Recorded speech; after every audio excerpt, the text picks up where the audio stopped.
भाजपा के जो ज़्यादातर नेता आते हैं वो धर्म की बात करते हैं, जाति की बात करते हैं। जो बड़े बड़े नेता हैं उनको इन्होंने परे कर दिया है। किसी को मालूम ही नहीं है कि अगर मुख्यमंत्री बनेगा तो कौन बनेगा।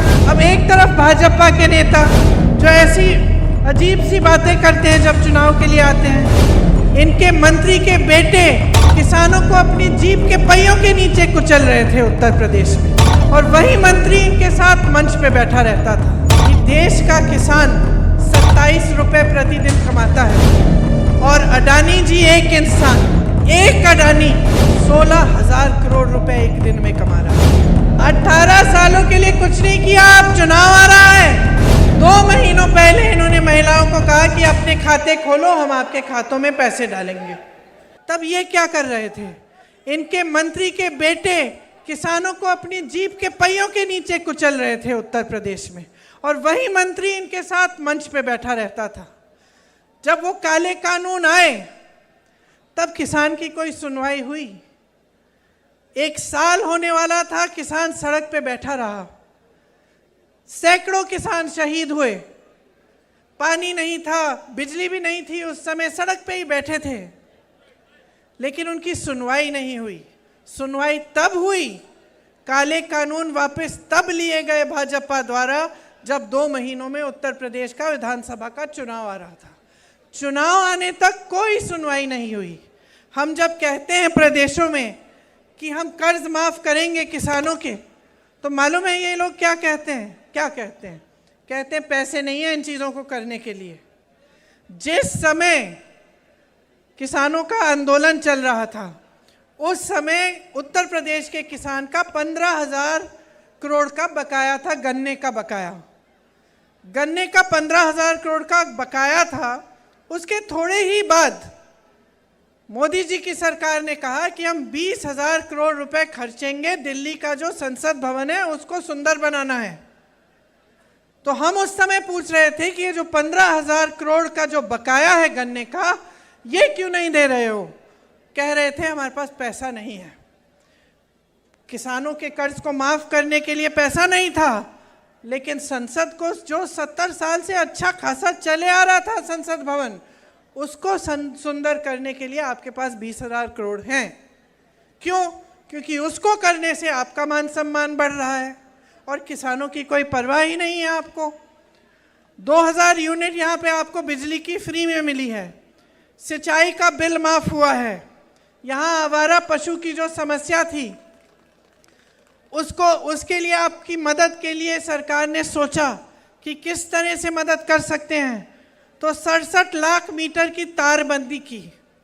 छत्तीसगढ़ में हमारी सरकार है, यही समस्या वहाँ थी, तो सरकार ने गोबर खरीदना शुरू किया, क्योंकि ये सोच थी कि अगर हम गोबर खरीदना शुरू करें तो लोग इस जानवरों को अपने घर में रख लेंगे, पाल लेंगे, क्योंकि उससे कमा लेंगे। तो बहुत उनकी सुविधा हुई। जो आवारा पशु घूम रहा था उसको लोगों ने रख लिया घर में, और सरकार ने गोबर खरीदी, गोबर का गोबर गैस बनाया, अन्य चीज़ें की, तो सबका फायदा हो गया। इसी तरह से हमारी सरकार यहाँ कह रही है कि हमारी सरकार दोबारा बनेगी तो हम भी गोबर खरीदना शुरू करेंगे यहाँ पे, ताकि राजस्थान में भी ये समस्या हल हो सके। और ये लंपी की जो बीमारी आई थी, इस समय भी 40,000 प्रति गाय का मुआवजा मिला था आपको। अन्य जगह जहाँ इनके प्रदेश हैं वहाँ पे इस तरह के काम नहीं होते, हम खुद देखते आ रहे हैं। इसलिए मैं कहती हूँ बातों का वजन समझो। ये जब कहते हैं कि आपके लिए करेंगे, इनसे पूछिए ना किया क्या है। मध्य प्रदेश में 18 सालों से सरकार चली आ रही है, वहाँ पे स्कूल बंद हो गए हैं, वहाँ पे आवारा पशु की समस्या इतनी ख़राब हो गई है कि पूरी रात पूरे दिन पहरेदारी करनी पड़ती है खेतों की किसानों को। किसी ने सुनवाई ही नहीं की, किसी तरफ से इनकी सुनवाई नहीं है। इनकी जो है सोच जो है ना भाजपा की सरकारों की, आपको समझना पड़ेगा आज। इनकी सोच, इनकी जो विचारधारा है, ये इसके 2 पहलू हैं। सबसे पहले तो ये है कि जो गरीब है, जो मिडिल क्लास है, उसके लिए कोई सोच नहीं है। आपसे सींचना और आपसे खींचना और बड़े बड़े उद्योगपतियों को सींचना, ये उनकी नीति है। अब कैसे मालूम पड़ता है, कैसे मालूम पड़ता है? आपके कर्ज माफ करने के लिए कहते हैं कि पैसे नहीं हैं। बड़े बड़े उद्योगपतियों के इन्होंने हजारों करोड़ माफ किए हैं। आज इनके राज में मेरे ख्याल से देश के इतिहास में कभी ऐसा नहीं हुआ होगा कि देश का किसान 27 रुपए प्रतिदिन कमाता है और अडानी जी, एक इंसान, एक अडानी 16,000 करोड़ रुपए एक दिन में कमा रहा है। सोचिए ये पैसे आ कहाँ से रहे हैं? देश की सारी संपत्ति इनको दी जा रही है, सारे हवाई अड्डे, सारे बंदरगाह, बड़ी बड़ी कंपनियां जिससे आपको रोजगार मिलते थे, ये सारा इनके बड़े बड़े उद्योगपति मित्रों को मिल रहा है। यहाँ सरकारी कर्मचारी रो रहा है, कह रहा है भाई पुरानी पेंशन दे दो हमें वापस। 20 साल से हम मेहनत करते हैं, 20 सालों के लिए हर महीने आप हमारा पैसा काटते हैं पेंशन के लिए। हमारी मेहनत, हमारी कमाई आप हर महीने काटते हैं। 20 सालों के बाद हमें सुरक्षा चाहिए। जैसे पहले हमें पेंशन के पैसे हमें दिए जाते थे उसी तरह से दीजिए। ये लोग क्या कर रहे हैं? पेंशन के पैसे इकट्ठे करके उनका निवेश कर देते हैं। अब सरकारी कर्मचारी कह रहा है कि भाई ये मेरे पैसे हैं, मेरी 20 साल की कमाई है जो आपने हर महीने काटी, आप इसका निवेश कहीं गलत जगह कर लिए और ये पैसे आप गवा दें तो मेरा क्या होगा, मेरी कमाई का क्या होगा? सरकारी कर्मचारियों की कोई सुनवाई नहीं है।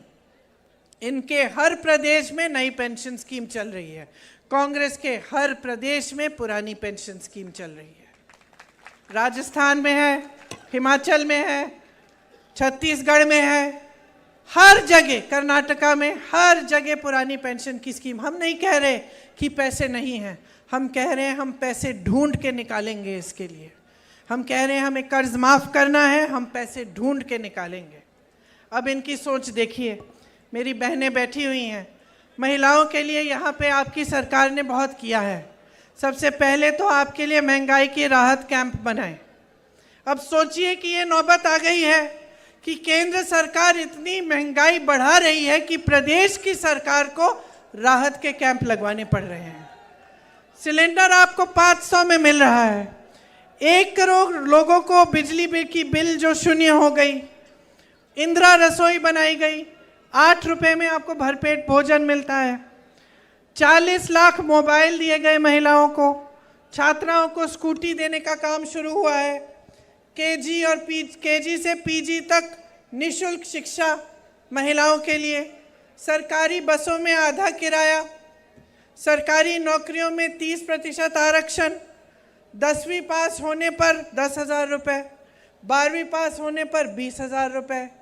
अब हम इसकी तुलना करते हैं भाजपा के प्रदेश से, मध्य प्रदेश से।